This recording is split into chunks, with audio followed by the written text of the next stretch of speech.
Representemos entonces ahora el torque provocado por la tensión 1.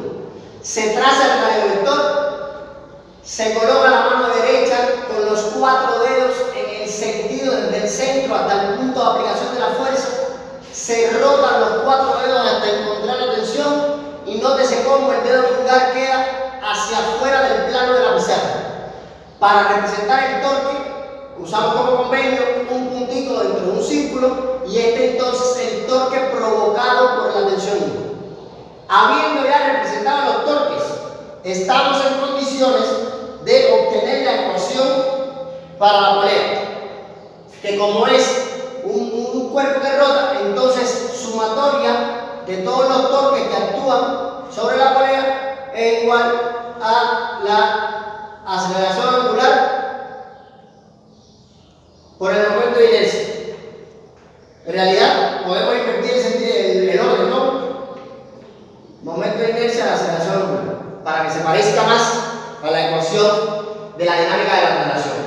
Entonces, hay que ver cuántos torques están actuando sobre la polea. Un detalle importante. Había que atender cada una de las fuerzas que actúan sobre la polea para poder discernir si ellas provocaban un torque o no. Y yo no hablé nada de la normal. ¿Por qué razón? Porque la normal actúa sobre el centro. Y como el torque se define como el producto vectorial del brazo por la fuerza, y el brazo es la distancia que existe entre el centro del eje de rotación y el punto de aplicación de la fuerza, y la normal está actuando en el centro, entonces la normal es una fuerza que no provoca torque. Discúlpenme porque no había hecho ese análisis. Entonces ahora ya podemos completar, ¿no? Seguir avanzando en el planteamiento de esta ecuación. Sería ahora el torque provocado por la tensión 2' más el torque provocado por la tensión 1. Va a ser igual al momento de inercia por la aceleración angular. Nótese que todavía no le he quitado los vectores a la ecuación. Ahora bien, atendiendo los sentidos, yo voy a asumir como positivo el torque provocado por la tensión 2, que es el que domina en el caso de la comparación con el torque provocado por la tensión 1. De manera que este sentido es positivo para este torque, negativo para el otro, porque nótese que uno va hacia adentro del plano de la pizarra y el otro va hacia afuera, está en el sentido contrario. De manera que entonces sería el torque provocado por la tensión 2 sin vector. La tensión, yo sí lo voy a dejar con el vector, pero le voy a poner el vector al torque, menos el torque provocado por la tensión 1. Va a ser igual al momento de inercia por la aceleración angular. Bien, ahora hay que aplicar lo que se conoce de la definición de torque, que torque no es más que R cruz F, ¿no? De manera que aplicando esta ecuación, como entre el radiovector y la fuerza hay un ángulo de 90 grados, y la definición de este tipo de producto es el módulo del primero por el módulo del segundo por el seno del ángulo. Voy a poner en este caso beta por el seno del ángulo. Entonces ahí el seno de 90 es 1 y por tanto eso me quedaría R, que es esta cantidad que está aquí, R por la fuerza. En el caso de la tensión 2', R T2', menos R T1, igual a momento de inercia por aceleración angular. ¿No es verdad? Entonces, habiendo llegado hasta ahí, ya podemos identificar quiénes son datos y quiénes son incógnitas. Entonces, miren, la tensión 2' es una incógnita, yo no conozco nada sobre ella. La tensión 1 es una incógnita. El momento de inercia, el momento es una incógnita, y la aceleración angular también. Bien, no le hemos dicho en el problema qué tipo de polea es la que tenemos ahí, pero vamos a considerar que es un disco homogéneo o un cilindro macizo, para que sea del mismo momento de inercia que tengamos que tener en cuenta. Ahora permítanme borrar las hipótesis para poder obtener la ecuación correspondiente al cuerpo 1. Bien, con permiso de ustedes, vamos a borrar aquí. y vamos a obtener la ecuación del cuerpo 1.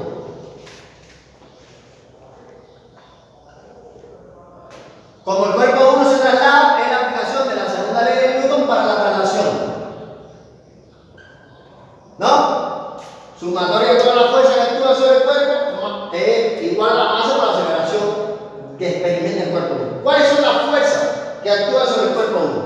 En el sentido del movimiento, tenemos la actuación de la tensión 1', de la fricción y de la fuerza de gravedad la componente de la fuerza de gravedad. Entonces vamos a escribir todas esas fuerzas. Sería, vamos a asumir que como el cuerpo se va hacia arriba, T1' es positivo y todas las demás son negativas. Después que le quite los vectores aquí, para tener en cuenta los sentidos, ¿no? Fricción y fuerza de gravedad 1 en X. M1 a 1 vector. Ahora le quitamos los vectores. T1' menos fricción menos fuerza de gravedad 1 en X igual a M1 a 1. ¿No? Entonces, ahora tenemos que seguir tratando de reducir la ecuación, ¿no? Encontrando o planteándola con todos los datos e incógnitas que tenemos. Entonces sería tensión 1' menos la fuerza de fricción se define como μ por la normal, ¿no? La fuerza de gravedad 1 en X, vamos a ver cómo nosotros la podemos calcular. Si sabemos, vamos a aplicar ahora o tratar de encontrar este ángulo alfa del plano inclinado, cómo lo podemos representar aquí donde confluyen todas las fuerzas. Esta línea de aquí es perpendicular a la fuerza de gravedad y esta de aquí es perpendicular a esta del eje condenado. Por tanto, este ángulo alfa es igual a este ángulo que está aquí. De manera que de aplicar esta construcción geométrica podemos determinar con certeza que el ángulo alfa está en este lado de este rectangulito que se forma aquí. En ese caso, este ángulo es opuesto a este lado de este triángulo. Y este lado es exactamente igual al módulo del vector fuerza de gravedad 1 en X. Por tanto, seno de alfa es el que me permite obtener este comparado con la fuerza de gravedad que encontramos. ¿No? Entonces, sería fuerza de gravedad sería M1G por el seno de alfa. M1G por el seno de alfa y aquí sería M1 a 1. Ahora, para lo normal, aplicando la tercera ley de Newton, es exactamente igual, pero de sentido contrario a la fuerza de gravedad 1 en Y. Bien, y este es el cateto adyacente a este ángulo. Por tanto, me queda que tensión 1' menos μ por M1G coseno de alfa va a ser igual a menos M1G seno de alfa va a ser igual a M1 a 1. Y esta sí ya es la ecuación final para ese cuerpo. Ahora, de ella vamos a identificar cuáles son las incógnitas y cuáles son los datos. Bien, nosotros conocemos el coeficiente de fricción μ1, conocemos la masa, que es una constante, tenemos el ángulo constante, incógnita, T1' y A1.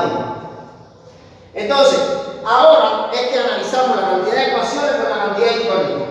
Al hacer ese conteo, tenemos una ecuación para el cuerpo 1, una ecuación para la polea y una ecuación para el cuerpo 2. Son 3 ecuaciones. En incógnita tenemos 1, 2, 3, 4, 5, 6, 7 y 8 incógnitas. De manera que hay 8 incógnitas y 3 ecuaciones. Desde el punto de vista del álgebra, no es soluble ese sistema. Hay que encontrar otras ecuaciones que nos permitan resolverlo. Entonces, esas ecuaciones son las siguientes. Tensión 2 y tensión 2' tienen el mismo valor, pero sentidos contrarios. ¿De acuerdo? Entonces yo puedo decir que el módulo de la tensión 2 es igual al módulo de la tensión 2'. el módulo de la tensión 1 es igual al módulo de la tensión 1'.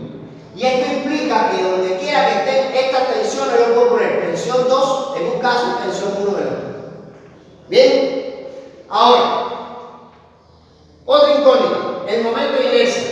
El momento de inercia, yo lo he dejado como incógnita, pero si ya el estudiante conoce que es un disco o un disco homogéneo o un cilindro macizo homogéneo, entonces el momento de inercia es M por R cuadrado sobre 2, donde M es la masa de la polea, MP. M/R cuadrado sobre 2. En el libro de texto aparece un cuadro donde estamos con momento de inercia para cada una de las figuras. Ahora, la aceleración 1 y la aceleración 2 y la aceleración de la polea. Esas aceleraciones tienen un vínculo porque los cuerpos están atados por la cuerda.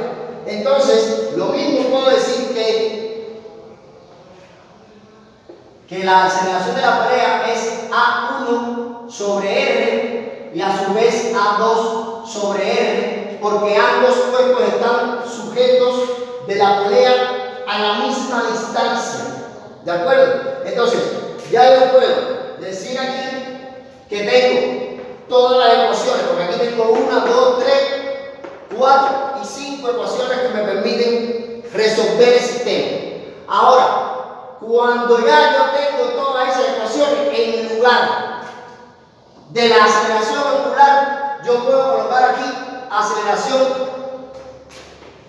sobre el radio. Si yo tengo el mismo denominador aquí y tengo esta magnitud física de este lado, quiere decir que estas dos también son iguales, ¿no es cierto? Entonces, esa es la otra. A1 igual a A2 igual a A. Donde quiera que esté A1 o A2, yo puedo poner A y en su defecto, entonces, donde está la aceleración angular, puedo poner A sobre R. Y ahora sí, hemos completado el sistema de todas las ecuaciones. Cuando uno sustituye todas estas ecuaciones que le hemos llamado ecuaciones de ligadura o otras ecuaciones necesarias para resolver el problema, ya estamos en condiciones de ¿qué? De calcular las incógnitas del problema, que a la larga son 3.